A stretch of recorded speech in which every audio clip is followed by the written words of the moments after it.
Well, hello. Hashtag here. Now, this one is quite good fun. I was talking to an athlete yesterday on their one to one, and I discussed the fact that, well, let's face it, cycling in triathlon as the second discipline is the most dominant. Whether you're doing a super sprint or whether you're doing an Ironman full distance, it accounts for more than 50% of actually what you're doing. So it's good to actually get some benefits and devote a lot of your training towards that cycling discipline. And good with triathlon, there's an overspill of fitness. The fitness gains you'll get on a bike, you'll put into your run fitness and your swim fitness. Now, that's not really what I'm talking about today. What I'm actually talking about today is speed for free. Now, I'm going to go through some items, and in my opinion, that'll actually help you go faster without actually you having to press the pedals faster. First and foremost, the biggest thing that actually cuts through the air is you. We can all get the fancy bike bits, but if you don't go through the air smooth enough, you're going to be slowing down and you're going to be at a loss with other athletes who are. So having a bike fit is, I would say, needs to be the first port of call. A lot of athletes out there are actually riding bikes that are ill-fitted. Yes, you can go to your local bike shop and they will promote the bike fitting service. But in my humble opinion, I think you need a race fit. It's designed to be comfortable, yes, but it's also designed to be fast. So there's a balance between those two. Okay, it can be nice and comfortable, but you're going to be sat bolt upright and you're going to go slow. But on the other hand, you can be super aggressive and be really in an aggressive racing aero position, and you won't be able to run off it. So we need to have that balance between the two. But it's best to find a bike fitter locally if you can, that actually will account for the fact you're going to race the thing. Failing that, we can go nationally. You can travel a few hours. I know some really good bike fitters in the Midlands. Matt Bottrell is one that I would choose personally, as he's Mr. Fast, Mr. Aero. So that's one. Okay, so bike fit. Get the bike fit done first. Secondly, your clothing. So let's go through bits one by one. If you're wearing a pair of normal cycling shorts and a baggy cycling jersey, you can be losing watts. Now, watts, as we know, is actually the force down on the pedals. And if you can make yourself nice and slippery through the air, I won't necessarily say that you have to press the pedals any less, but you can get away with more and you can just go faster because of that aero gain. So actually having a tri-suit or a racing outfit, a cycling outfit, tri-suit, race suit, whatever, is also a good investment. Having a tight fitting, not too tight, you can't breathe, but having a tight fitting can actually save a minute every 40k, up to a minute every 40k. There's a lot of websites out there. There's a lot of clothing manufacturers who will say that will be more, but in my opinion, it's probably about 40 seconds to a minute, depending on how baggy your clothing was in the first place. Okay, socks. Socks, you think a pair of socks is a pair of socks. Okay, there's some people out there who claim that you can save nearly 2 or 3 seconds per 40k. Nah, it's about 8 watts. If you're chugging around at 250 watts, it can be 8 watts. And if we extrapolate that out to an Ironman, you could be looking at a couple of minutes just for a pair of socks. Okay, adding to that, trip socks or calf sleeves. Okay, there are some manufacturers out there who will charge you £150, £170 for a pair of fancy calf sleeves. Okay, which are all aero. Okay, you can actually pick them up £30. I use Rule 28 calf sleeves. And in a good thing in triathlon, if you're wearing a wetsuit, they allow you to actually wear them underneath the wetsuit. So there's less faffing around in T1. And they, in theory, should save you nearly 30, 40 seconds over a 40k distance. Again, extend that out and you're looking at a few minutes. That's just for a pair of socks, and that's just a pair of calf sleeves. The gloves, you can get aero gloves. Again, in T1, you might be faffing around, but if you do like cycling gloves and you don't really want to ride your bike without one, you can get the aero stuff. Okay, aero. So let's go on to the helmet. Now, here's the big thing. It's all about that air, that dirty air that sits behind your head. If you have a normal road bike helmet, okay, that's fine. It's protective. Make sure you've got the relevant standards, the British standards or the national standards. Make sure it's safe for a start. If you drop it, get rid of it.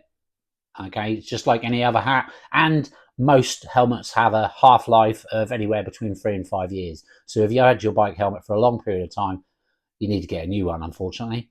Now, an aero helmet versus a road helmet, a TT helmet, you can be looking at over a minute per 40k.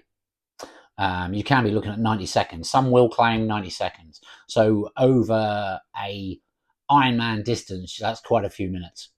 I appreciate that can be upwards of about 10 minutes just by changing your helmet.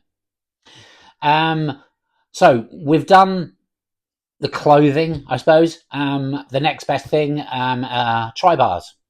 If you can't afford a tri bike or a TT bike, because they are expensive and you've only got your road bike, clip on, bolt on tri bars are always a good thing. Now, in every 10k, you can be looking at around a minute. So again, you could be looking at an Ironman where it's 18 minutes just by having a pair of aero bars, tri bars. So that's a big investment, and they're not that expensive.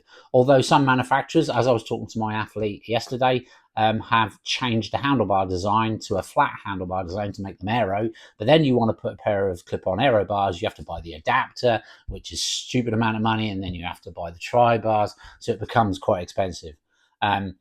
Again, something to look at when you're buying your bike. But if you've already got your bike, it is what it is. But I would always put a set of tri bars on a road bike if you're doing a triathlon. On a hilly course, you've got the option. On a flat course, you're going to be in that TT position. You're going to be saving that minute every 40k. So there is that. Okay, now this one's a little bit current affairs. This is handlebar width. The UCI in recent days have just banned anything over 40 centimeters, but at the moment that's relevant just for professional athletes. So us amateurs and us people who just like riding tri bars, triathlons with our tri bars, it's not really going to make much of a difference. You can have them as wide or as narrow as you like. That being said, the old school used to be as wide as your shoulders, but some people like the narrower bars because they feel like it's a little bit more aero. But having narrow handlebars can save up to 20-30 seconds every 40k. So that kind of gives you the idea. Women are naturally smaller, so that's why it's contentious at the moment, because women have a narrower frame and their 40 centimeter rule, the UCI's 40 centimeter rule applies to them as well. So they're going to be riding bikes with wider handlebars instead of actually in line with their shoulders, which is kind of what it should be. Now, next, well, the second expensive thing is going to be aero wheels. Okay, everybody always wants to buy that disc wheel at the back. Number one, because it goes fast, and number two, because it sounds great when you go past people. Okay, to be honest, aero wheels, the first, if you could only afford one at a time, I would go with the front. Get a front deep section, because let's face it, that's the thing that's actually cutting into the air first. It displaces all the air, and the rear wheel is less relevant. Okay, if you can afford a set of deep section wheels, that's great. If you can afford a deep section at the front and a disc at the back, that's even better on flat courses or flattish courses. The question always arises is when do I use a disc and when do I not use a disc? And it's safe to say that over 90% of the courses in the world right now are disc. So it's very rare that you're actually going to find a course that where your disc might be a little bit too heavy and you need to go back to deep sections. But there are courses out there, so I'm going to leave that one with you. But yes, if you're going to invest on just one wheel at a time, get the front one done first and then the rear one. And the last one is a bike. you need to be cautious with what the manufacturers claim on their bikes, the weight saving, how fast you can go, etc., etc.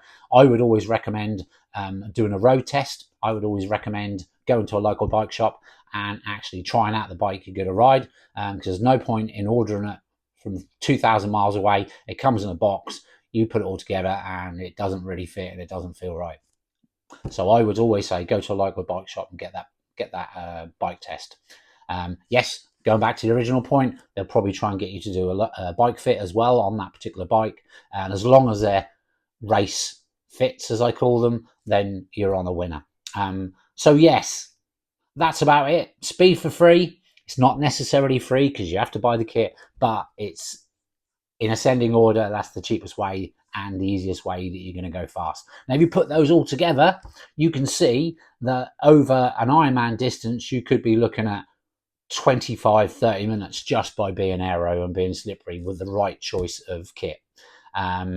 Myself, I'm not getting any younger.